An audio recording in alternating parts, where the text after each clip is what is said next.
Welcome to the next episode of the Teacher Zone with Chris and Tyler. We are here not only with Chris Bates, our co-host, but John Kozicki, who is the owner and founder of Michigan Rock School, not School of Rock. I apologize in person for defaming your school last episode. It is Michigan Rock School. There is your apology because I love you, John. And today we're going to be talking and expanding, Chris, on the workshops we've been doing about storytelling, story branding in our clear messages and being that hero, that guide, and not the villain and not the victim, right? So, Chris, tell us a little bit more about John quick before we let him go. Yeah, John, so excited to have you, man.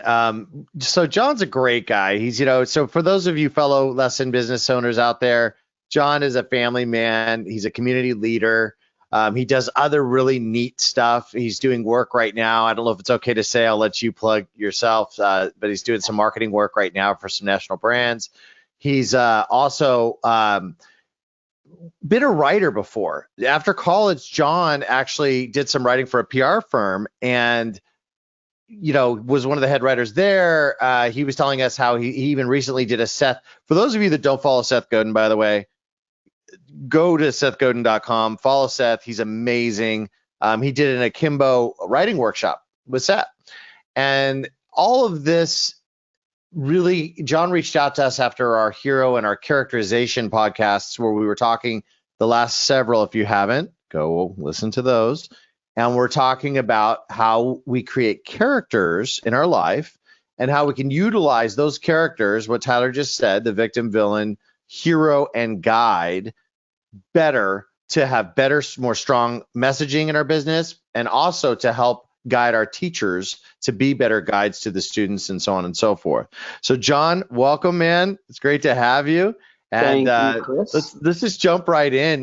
Tell us what sort of sparked you wanting to jump on with us, because we've been friends for a long time, but you reached out saying, hey guys, this is my superpower. I'd love to come on. So talk to us about your thought process with regard to story and how it all fits into our business. Yeah, sure. So I think it was a couple episodes you were talking about, you introduced the new Donald Miller book, and you were talking about the hero, the guide, the victim, and the villain. And I immediately thought, this is all great stuff, but it's all very nebulous. And I thought, maybe what I could contribute to the conversation is how to focus it a little bit more for studio owners, because I know with fellow studio owners, we wear a lot of hats, we've got a lot to do, and these more nebulous concepts are great as long as you have time to start to dig in. And I thought, well, maybe I could kind of help that process along a little bit and kind of offer some insight about my areas of expertise, which, as you mentioned, is kind of writing. I work in PR a little bit, I worked in marketing a little bit, and most recently kind of dug into using stories to connect with our clients, our staff, our students. And so that's where I kind of wanted to dig in and hopefully give studio owners some tools that they can use right away. Yeah, man. Tyler and I are big action takers. And while we love spitballing about stuff like we've done in those other episodes, we're so grateful to you. So if you guys are listening, likewise, it's so neat for all of us to constantly learn from one another. But thank you for helping us hone this in to actionable steps, because story, well, you just told us something pretty cool, that the Oxytocin thing. Would you talk about that for a minute? Yeah. So the reason why using stories can be really effective in marketing is because when we hear a good story, what it does is it stimulates the creation of oxytocin in our brain. Oxytocin, and I'm not a scientist. This is all stuff that I've just learned from. He's also a neurosurgeon and brain science. So oxytocin is kind of nicknamed the love drug, right? And why that is important for us as studio owners, I think, is because oxytocin enhances when it's, your brain stimulates the creation of oxytocin, it can enhance feelings of trust and feelings of empathy, right? And so with what we do, we need to get our clients and our parents and our students and our staff, we have to get them all on board with what our vision is. And that comes from trust, right? So once they trust us, they're going to be more receptive to what we ask them to do, rather than saying, hey, you over there, do this. If you can kind of gain that trust, then they've bought in, right? Because going back to that concept of who are you? Are you the guide? Are you the hero? Are you the victim? Are you the villain? As studio owners, okay, so we all want to be the hero, right? We all want to be the hero. But we also know that our job as studio owners isn't to be the hero. Our job as studio owners is to make our students the hero, make the parents feel like they are the hero. If we make our staff feel like they are the hero, then they're going to be on board with what we want them to do, right? So our job is to always be the guide. I love it. And it goes in alignment, by the way, with a podcast we just did with Brad that'll air right before this one. And he was talking about verbiage we use, right? And saying that it's very common that we'll use we, and he would like us to switch more to thinking of you. In other words, whether it's the teacher, like you said, or whether it's the students, because at the end of the day, everybody wants to be the hero. Exactly what you just said. And so by speaking to them in the terms that they see themselves as, it actually builds trust faster. So it's right in alignment. Tyler, we've talked about oxytocin before, and how like because I'm such a busy bee, I'm always doing stuff. And before I go in our school, I'll often have to, in the car, I'll sit there for a second and I'll have to like get in gratitude and bathe myself in oxytocin, because I know if I walk in, like, because I've got business on the mind, that I'm going to turn the students off and the teachers off. So I tend to, I'm glad you mentioned that. I have to use it all the time, because if I don't, I know that I can come across as very cold. If I'm not in that place, not in that oxytocin bath. Well, and so here's what I kind of always try and remind myself is, like, I know with Teacher Zone, you work with music studios and other studios, speak to musicians. We are kind of egotists, like we like the spotlight, right?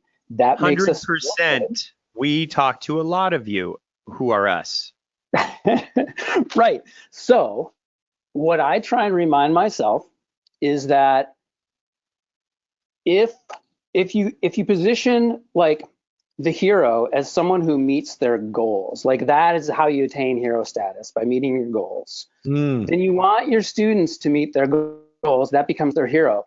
Then your job as the guide is to make heroes, right? So if your goal is to create heroes, then when you do that as the guide, you're both the guide and the hero, right? That makes sense. Your students become the hero. You become the guide. You are the guide, and you become the hero when they're successful in their goals. Right. And everybody, it doesn't matter what kind of class business you have, you're trying to take your students from one place and have a transformation of some sort, and that's that goals you're talking about. Yeah. And so also an identity understanding at some point for some teachers. Some teachers may understand the concept, they just don't know what to call it, being the guide and the hero, back and forth or whatever. But if a staff is new to this, let's say you're implementing all of this, and this is all new to you guys as studio owners, and you've got 10 staff members, and let's say 8 of them don't get it, there's probably an identity crisis going on at some point if they don't know who they are in your business. And so it's up to us as guides to let them know, like, you absolutely are a hero, but guess what? So are they. And guess what you are to them. So Yeah. there's that different, and I think that's what you're going to kind of get into today by identifying stories and other people's stories as well. So now we're bringing in a teacher's story, we're bringing in a parent's story, and then the parent, sometimes their story is way bigger and colorful, and the kids is more basic and not totally related to the parent's story. It kind of is. And then there lies 3 stories, us as guides, minimum, that's not even counting operations, that we have to play into and decipher. Right. And what, Tyler, what you're talking about is you're talking about audience, right? You're talking about who is your audience at any given point as the studio owner, and how you're going to most effectively present your message or affect some sort of change in them, right? So I think of it as 3 different categories. You've got your parents and your prospective customers. Then the second category is going to be your students. And then the third category is going to be your staff and your employees, right? So oftentimes that second category with students, if you are a studio owner and you're not teaching anymore, that's going to be on your staff and your instructors to address them. But as your studio owner, you may be first speaking with the parents and your prospective clients, and you're definitely going to speak to your third category, which is your staff, right? And so getting buy-in, getting them to trust you to be their guide by like having some stories and having a good way to kind of stimulate that oxytocin again is going to get them to trust you, and then you see what happens from there. Right? Totally. If you don't believe in the power of story, if you're listening to this, I want you to analyze yourself and your family and those around you in the last week, and just see how much time was spent, if not watching actual like shows or movies. Watch, for the young ones, it's watching TikToks, it's watching the social media scroll. We love story. Humans love story. John, do you think it's related to that trust aspect? I think it's absolutely related to the trust aspect. I think it's related to the trust aspect, and I think there's like being entertained is more engaging. So here's what we do. Oftentimes I see this with studio owners and musicians is when they are presenting their messages, they may say, we run a music studio and we have been in business for this long, and we offer guitar and drums and piano lessons, and we have lessons on this day and that day. And those are all factual things which are important, but nobody cares. Like, that's not going to generate any interest in the front end, right? Very cold. Yeah, it's very what. This is very much, very much. So how about this? Let's address like maybe what we would say to a prospective parent. Okay, so we'll start. So we have 3 avatars, everybody. So if you've been listening, John's talking about the 3 avatars that we as leaders, owners in our studios, we were actually joking about this earlier. Some of you call yourself an academy, some of you are schools, whatever it is you call your lesson class business, we're speaking to you. And ultimately, you are appealing to different avatars in your business. And so the first we'll call it is the actual parents, because most of us, the most lucrative customer for most of us is the actual under 18 student. So there's going to be a guardian involved. So that'll be the first avatar we speak to. So take it away, John. Right. So what I'll often say, I'll often say to prospective parents is I'll say something like, so did you have piano lessons as a kid? Right. And sometimes almost everybody says yes. I know you guys are into the role play thing. Should we do the role play thing? Sure. All right. Whatever you want, John. He's fun. He loves role playing. All right, Tyler. Did you have piano lessons as a kid? What was that like? Yep. Saw a girl win a talent show in second grade, and she beat even people dancing to Shaka Khan and all these like break dancers in the 80s. And she came up, played a classical piece on the upright piano, and I was like, I want to do that. So I played piano from second grade until sixth grade. Oh, wow. Wow. And what were your lessons like? 30 minutes a week, and and they were fun. Supposedly I was good at it, and I learned quicker than most. And so I really liked it for a while. And then towards the end, I always wish that somebody had turned me on to Stevie Wonder or Ray Charles, because I'd probably still be a piano player today. You know, I had a very similar experience, but I didn't last as long as you did. So when I was about 9 years old, my parents signed me up for piano lessons. Okay. And the piano lessons that I had, my older brother had piano lessons before me. So I went to the same instructor. Her name was Mrs. Connolly, and she lived in our neighborhood. And every week I would ride my bike over to Mrs. Connolly's house for my 30-minute piano lesson. And so when I walked in Mrs. Connolly's house, she was about, I would say, I don't know exactly how old she was. I think she was in her 60s, but I walked in Mrs. Connolly's house and she had plastic on all of her furniture. And I wasn't allowed to touch the furniture. She even had these, I guess they were drop cloths or something that went from the front door, and then there was kind of a path that led to the left side, which is where the piano was, and then to the right side, which was another room, which was kind of like the waiting area. And I wasn't allowed to walk off of those drop cloths.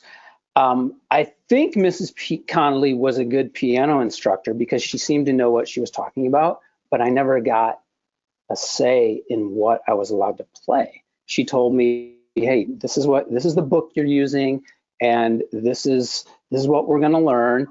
And I love music, Tyler, much like you. I wanted to be able to play things like Journey and Billy Joel and the things that I heard on the radio. But week after week, it never sounded like that. And I couldn't understand, why am I learning piano, but it sounds nothing like the music that I like to listen to? And so I never practiced. I begged my parents to quit, and then they finally gave in. They finally said, okay, you can quit. And it wasn't until a few years later when I started guitar lessons. I convinced my parents to let me get a guitar, and they said, okay, but you're going to start guitar lessons. I was nervous, right, because of my previous experience. But one of the first things my guitar teacher said to me was, John, what kind of music do you like? And that changed everything for me, because I wasn't allowed to have a choice with Mrs. Connolly. Guitar lessons were completely different because I was in charge of what we were going to learn. Yep. Good story. So that's one of the stories I'll use with parents. Now I kind of went a little bit long on that one, but that's one of the stories I'll usually use with parents if you know they have a kind of a preconceived notion about what piano lessons or music lessons are supposed to be like. And so I can convince them, well, we do things a little bit differently, and it's okay. So are you looking for like friction in their story and then bouncing off that with yours? What I'm looking for is commonalities. And because once you make that connection, then they can kind of start to put themselves in that story. Right. So for instance, Chris, if they didn't take piano lessons, we might talk about something else, a different part of the story. But if they did, which a lot of people have, like you said, Chris, then it's a really easy break the ice with the parents, just like John broke the ice with his guitar teacher when the guitar teacher said, what music do you like? And it changed the world. So the parents can kind of connect and go, yep, I remember that. I know my kid would not like Miss Connolly from when I was little. So therefore, boom, I just connected with John because he described the contrast. And it's almost like we're in at that point, or at least we have trust. I love right. that. And the idea, and this takes practice. And you can, if you're doing it in a written form, obviously you're going to craft it and you're going to hope that it connects with people, and you're going to put it on your website and you don't think about it again. But if this is in conversation, then it's going to take practice. And what you're trying to do is, there's kind of 3 steps. And I'm calling them, step 1 is your hook, right? And your hook is like in music, you want to draw them in. And the way to draw them in is to kind of capture some sort of emotion in them, right? Or So if I have a karate dojo, technically any lessons can give me a hook, right? Because I'm basically trying to get them to have some sort of relation to what, that way you can bounce off that. Is that right? Okay, good question. So if you own a karate studio, I don't own a karate studio, right? But if you talk with a parent, what you're going to try and look for is, you're going to try and look for what would be, I would consider kind of the second step, is the obstacle in your story, right? What is the thing that you're trying to overcome? And if they already know what the obstacle is, like, my kid is, I don't know, he plays video games all the time and he seems to get bullied a little bit, then as the owner of the karate dojo, you may have a story from your own past about how you started in karate, or like maybe you were getting bullied, right? And so then you've identified what that obstacle is. You backtrack and you start your story. Now, the goal when you're telling the story is to try and continually hit those points that are going to generate the oxytocin, right? So the more emotion you're able to kind of put into it, then that's going to kind of keep them more and more engaged throughout the story. And the longer your story goes, the more of that you need. Because if you go too long and then you start to go into facts, like we were talking about later, well, so yeah, and then I went through book 1 of piano, and then I went through book 2 of piano, and then by book 3, I was really tired of doing piano. Then it becomes factual and just not interesting. Right. So, John, can you also jump into, after you connect deep personally with them like that on a story obstacle situation, to them directly, or even to them, to their kid, whatever it is, to the student? What we've done too, and tell me what you think of this, is then we kind of go into that little verbal testimonial for a second and use a kid, but not his last name, and say, wow, this reminds me of so-and-so last year who had the same situation, and now look at him. He's doing this. And so I find that you can kind of leapfrog to those, but then at some point, then you got to give them the bag of nuts and bolts. Bam, but that's at the end. I'm sure you're getting to that.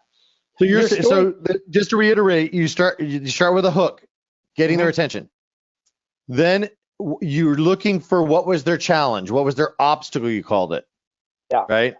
And then what's the last part? The last is the outcome, right? So in my story, well, what was the outcome? Well, if I had ended with, I quit music lessons forever, I quit my piano lessons, that's the outcome, right? But luckily I started guitar lessons, and my guitar instructor, Mike, one of the first things he said was, what kind of music do you like? Right. And that changed everything for me. Yep. And then obviously they know that, well, I went on to be a musician and I own a music school, so I don't have to tell them the rest of the story. You know? They don't need those facts. They get it. Yeah. You're obviously accomplished at this point, or they wouldn't be standing in your school. Yeah. Exactly. And to Tyler's point, your stories don't have to be personal. Your stories can be about your other students that you see sharing similar challenges or similar qualities, right? So we all have these stories in our studios, right, or in our businesses. Right. So and one of the big stories too is to the core of especially an adolescent, the core of their being is to be part of something in general that's great and safe anyway. A tribe. Yep. So even though Miss Connolly's house was probably safer germs-wise than your guitar teacher's house, it wasn't very cozy for you. It was as a safer than the person. hospital, it sounds like. Yeah. Well, exactly. And like kind of my point being is that we all have these stories in our studio, right? So if you can kind of create this little like story quiver, right? And okay, I've got this kid who had this challenge. So when I have another parent who mentions, hey, this is the problem I'm having, this is my kid, and man, we've tried basketball, we've tried, soccer. It's just like not their thing. And you say, oh, you know what? This sounds a lot like this other kid. And then you go into that story. Then again, it's going to build trust. Oh, you've already encountered someone like my kid. I trust you to help guide, because this other kid that you encountered that sounded a lot like my kid is now playing shows. Right. And now, like doing crazy solos or whatever it is. So you're building trust, you're getting oxytocin, but John, you made me think of something else too, is I don't know if I've mentioned it before, I think so, but I have a degree in literature, and story in general is a very human trait that, all the way back in time, there was great oral traditions. And so the other thing you're doing is you're proving yourself to be the guide or the tribal leader, because you're giving that advice, but in a form that builds trust. Right. Which, Chris, also has to be authentic. Like, for instance, there might be people listening right now that orating in general is something you had to get good at or work at. And it's like maybe scary or used to be or whatever. And then others, more extroverted like myself with jazz hands coming in hot, can orate so well that sometimes I orate too much. So you can have both worlds, but the authenticity has to be key, because otherwise a real story and conversation can't happen, and they can smell that a mile away. So a robotic sense, or for instance, what if I told them really quick and didn't tell them a story about the related kiddo that had the same thing happen to them? And I said, oh my gosh, that's a third of our 190 students are just like that. And then I move on. That's just data. That's just a stat. I told no story. Even though I said that he is the same kid, I blew right over it. You know what? I'm tracking on the oxytocin now, because what you're saying is that the oxytocin release is almost it's like proof that you've gotten through. Yes, that's going to be the buy-in. That's going to be what earns the trust, right? So at that point, before then, to Tyler's point, if you just said, "Oh, he's like 90% of all these students," that they just have to take your word on that, right? But then if you go into the story and you give that example, then it starts to break down that barrier that we have with prospective clients, right? Mm-hmm. Where you first have to earn their trust, and once you earn their trust, then they're going to allow you to be the guide. And that's the difference, Chris, between authenticity and commission breath. Right. We hear that a lot. Our coach talks about that with regard to, the old school way of selling versus the new way of helping customers basically just achieve what they want, which is what you were talking about with outcome, helping them get the result that they want. And so if you're really trying to help them get the result they want, you're not selling anything. You're just saying, oh, you want this result? We provide it. And trust me, people still come in and say, Tyler, because I'll talk to them still, and they'll be like, listen, I just want to know this. I don't need to be sold. We already know you're good. And I will back them up and say, not selling. This is something you need to hear to make sure we are the right fit, because if we are not, we're not the right fit for everyone. Would you like to hear the other 2 points that you're going to need to know before you come in and tour? Because they're already coming in with the mindset of untrust. Like, don't sell me.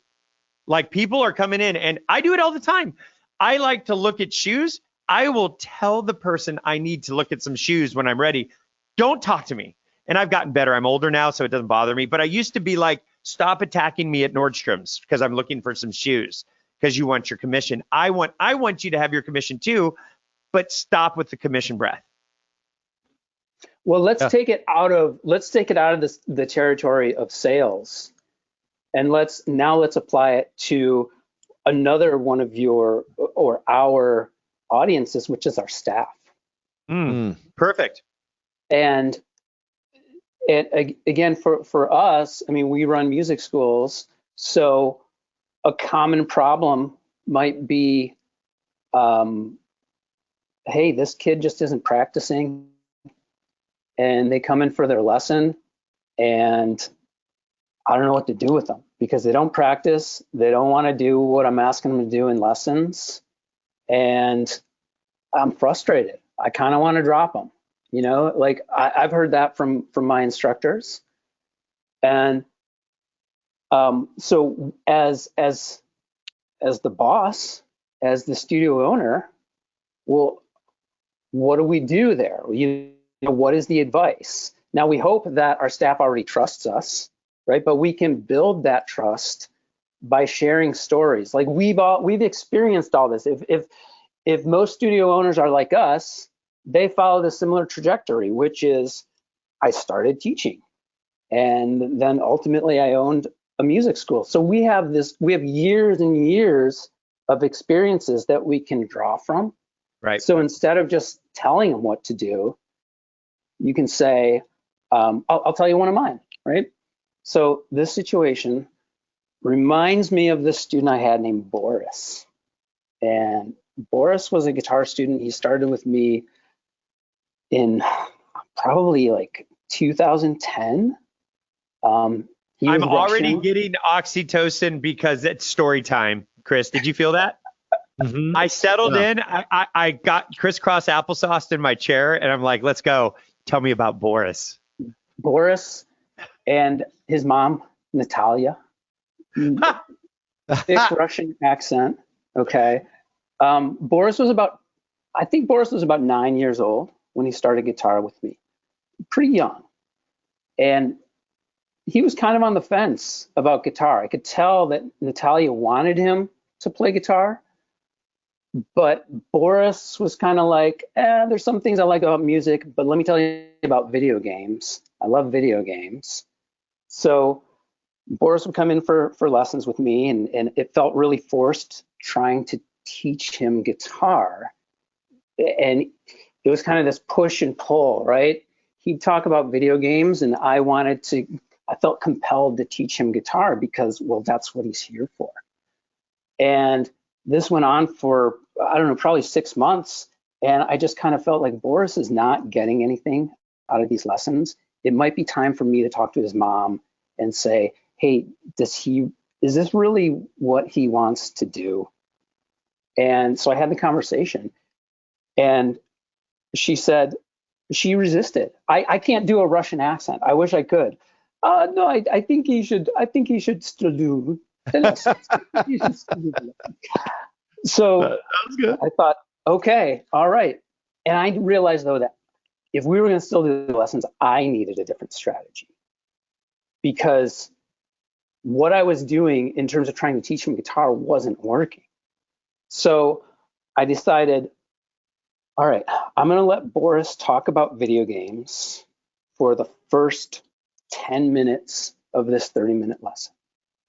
And so first 10 minutes, just video games, and then guitar.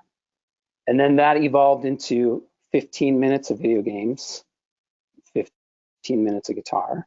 And then that led to Boris talking about video games for 20 minutes. And then the last 10 minutes was guitar. And this went on for 2.5 years. And he never quit. His mom was okay. I kind of fell into this groove where I was like, all right, this is what we do, right? And I realized Boris is in this for something different than I thought he was in it for. Okay, Natalia is in this for Boris for something different than I thought. Right. he was in it for, right? Right. So ultimately, what happened, the only reason I stopped doing lessons with Boris is because I sold the music school to one of my instructors and I moved. And I talked to him, I talked to the instructor like a couple of years ago. So maybe 2018, 2019. And he mentioned Boris. So this is 8 years later. Boris, still in lessons. A really good player. Wow. Very smart musician. Because time is more important, yeah. Because he was in it for something different. And ultimately, like that. How old was he when he started, by the way? I'm just curious. He was like 9 years old. Yep. So same time you started with Miss Connolly, 9 years old. And there you go. And then eventually all kids develop at different rates. You'll see a 6-year-old act like a 4-year-old. You'll see a 6-year-old act like a 9-year-old. Like, it's crazy. It's all custom. So whatever it did, it bought him some time. We had students like this too. And then something clicked where he took over at some point, maybe after you left. And he started probably grinding on his own like we all did because he cracked it. So you guys get this, right? But our instructors don't always get it. So when sometimes it's more about, like, in this case, it sounds to me like he wanted to be heard. He wanted a connection. And regardless, when I share this with my staff, then what it does is they can think like, oh, maybe everyone is in this for something different. Maybe I have to find a different way to connect with this student who I'm having a similar problem with. Or maybe I just have to, let my own guard down and not be so concerned with seeing progress or whatever the problem is. Point is by telling that story, that allows my instructors to feel like, oh, hey, okay, there's something to be learned from this. And I don't have to just accept what my boss is telling me, right? But he's experienced this before. He's experienced something similar. So it allows them that comfort level to then come to me with these problems. I love that. That's a case by case. Sorry, Chris. That's a case by case situation to tell a story to solve an obstacle with your staff. One thing that we've done, Chris, is we'll do little exercises every quarter, especially because we have new staff in a staff meeting, and we will have everyone go back in time to when their first spark hit them as musicians that told them that they're never going to stop doing this ever. And how old were you? What was the instance? There's usually a time and a place. It's not like something hits you like a truck when you never want to stop, regardless if you want to be pro or not, doesn't matter. And so that allows our teachers with master's degrees, academia, plus their session players just out of Berkeley, blah, blah, blah, to like go, whoa, you guys, that's all very important, but you should probably have a hybrid based on who you were when you were 9, when you're talking to these kids. Exactly. And so that would be, okay, so now we'll apply it to the third, kind of category of our audience, which is the students, right? So now for me, I don't really teach anymore. So this is kind of more on the instructor, but still understanding like what is the obstacle they're facing with the student right now, whether it's not being able to like do sweep arpeggios or, coordinate double bass or whatever it is. That's the obstacle. So when your instructors can identify that obstacle, then they can kind of go back in their memory and say like, all right, well, when was a time where I faced either this obstacle or a similar obstacle? And let me share my story with them, right? So then they can present the hook, they present the obstacle, and then how they overcame it. Right? Well, and to put into context to our hero and guide scenario, a hero is trying to transform and go through certain challenges. And so the obstacle is the current challenge that they're trying to be the hero of. And then the guide's job is to let them know that it's possible and to help show them the path.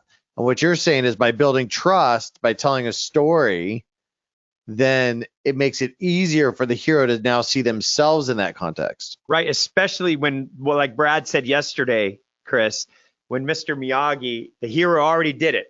Whether that hero wants to be a guide or not, the hero kicks him in the face, looks over, and Mr. Miyagi goes, "You did it." Like that's that end guide situation, whether that hero is going to be a guide or not. I loved that yesterday. I never saw it through to the end of what it was to be a guide until Brad gave us that analogy. Yeah, and for our staff, for our instructors, right, they may just think like, okay, well, we just have to keep drilling this. And then the student may just think, well, I just have to keep drilling it until I get it, even though I'm getting frustrated. But if they take that step back and the instructors act as guides and say, okay, here's how I'm going to present this. I'm going to tell you about my own experience. Right. Students engaged. It's stimulating that oxytocin, right? They're thinking about it. They can start to see themselves in this position. Yeah. Total attitude change. Yeah. Right. And now it's not, Tyler, we talk about transactional leadership versus transformational, where you're just telling your staff to do something, do this, and then they wait for the next order. You know, I think a lot of teachers teach that way. Just do this. And it's like, well, they're not really getting the why of it. And when you're putting the story in context and you're giving them how you overcame the obstacle and how you got the result, and that result could be failure too. You could say, listen, at first, it wasn't good for me. But let me tell you about when I finally pulled it off. And here's what I had to figure out. I love that. I can't wait till Boris tells his story when he's older to a 9-year-old. That's what he's the guide to the hero. Yeah. How about this one? I failed so bad at learning sweep arpeggios because I wanted to be a guitar shredder. I was so bad at it that when I finally said, I'm not doing this, I'm not going to do this anymore because I'm horrible at it, what I realized, like, oh, I'm actually really good at songwriting, right? And so my perspective shifted from like being a shredder guitar god to like, oh, I'm a really good songwriter. And I went the complete opposite direction and took that failing to realize what my true path was. Well, you know, I often say that students, the goal for us as mentors, it doesn't matter what you're mentoring, the goal is to make a student your peer. And that is helping them find their way. And it's funny, I was watching Cobra Kai last night. Tyler, we finally got through season 4. Do you watch it, John? I haven't seen the new season. I haven't. Okay, it's so good. But you've seen, you know, yeah. So we were talking about last night, or yesterday podcast, and our last podcast. Anyways, point is that scene, Tyler, where his daughter says, "What should I do?" and he says, "You should do what you feel you should do." It's basically, that was the moment of, oh, wait a second, we're now a crutch.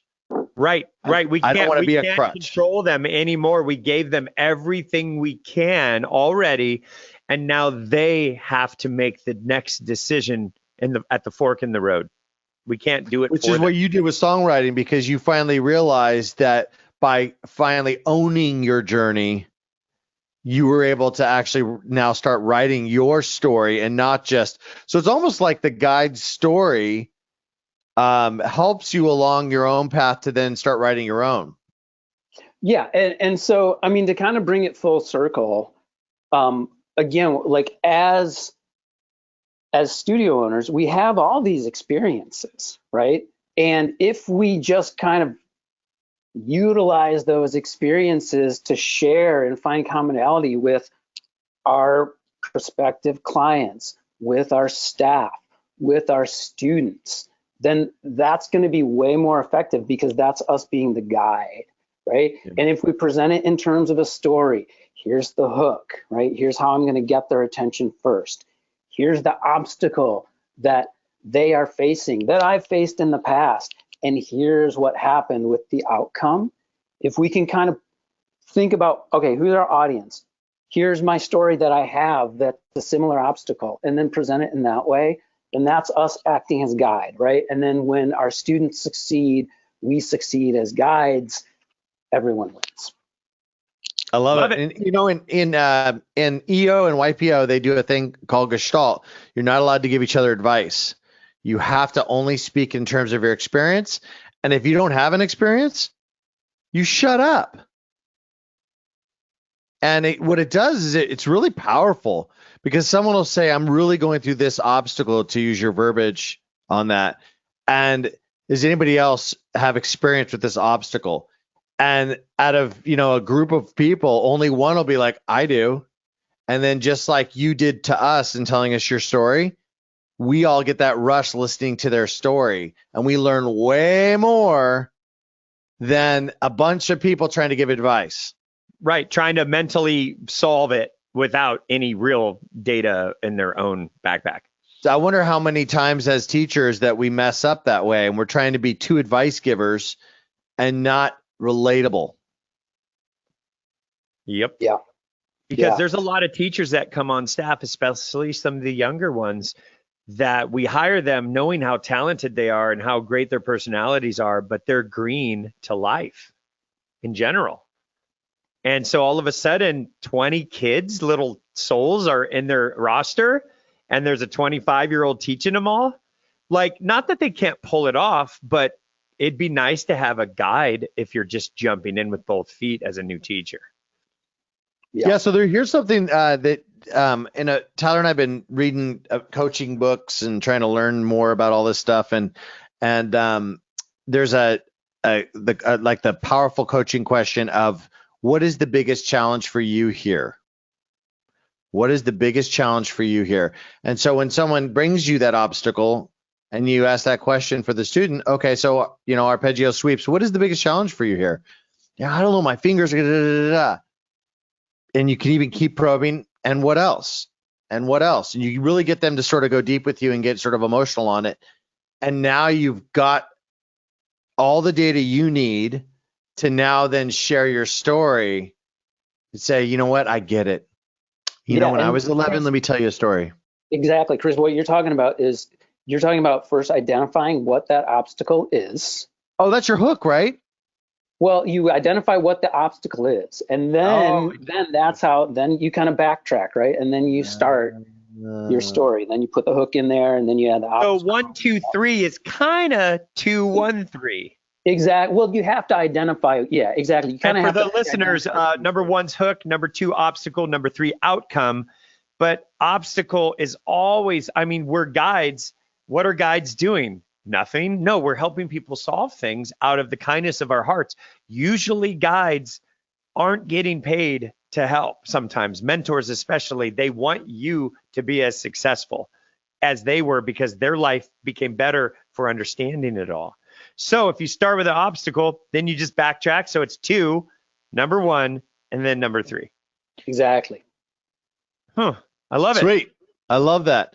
John, you have been an amazing guest, sir. It's only been a few years, and we finally had you in a recorded conversation with us. So you're trapped into the tomes of time with us now. So thank you for coming in today. Oh, thank you guys. I had a blast. It was great. So guys, Chris, as we always say at the end, there's a lot of podcasts prior to John coming on. And if you haven't heard them, go to teacherzone.com and find our podcast. There's also a free ebook and an amazing webinar on the transformation formula, which you guys can see for free as well. Send it to friends. All we're trying to do here is identify obstacles, get you guys hooked on a story about how we were able to experience it in the past and solve things, and then show you amazing outcomes. And that's what our podcasts are about as well. So share them with friends. And Chris, you were great today, man. Good idea getting John on here. And John, thanks for throwing the big flag up and getting our attention. So Chris got you on. Oh, for sure. And you know, I'm happy to, I don't know how much I can do, but I'm happy to help if anyone has questions. John at michiganrockschool.com if people want to shoot me an email. Awesome. And I'll do what I can to help. Yeah, and by the way, go check his website out, Michigan Rock School. com, right? Is that the website? That's it. Yeah, especially all right, everybody. Well, I was just going to say one last plug for John. If for those of you that are new to the lesson class business, John's done it multiple times. So he skinned his knees enough to have great stories. He does. Love your stories. Thanks, John. All right, Teacher Zone listeners, thank you so much for tuning in. We love you, and we will see you on the next episode of the Teacher Zone with Chris and Tyler. Take care, everybody.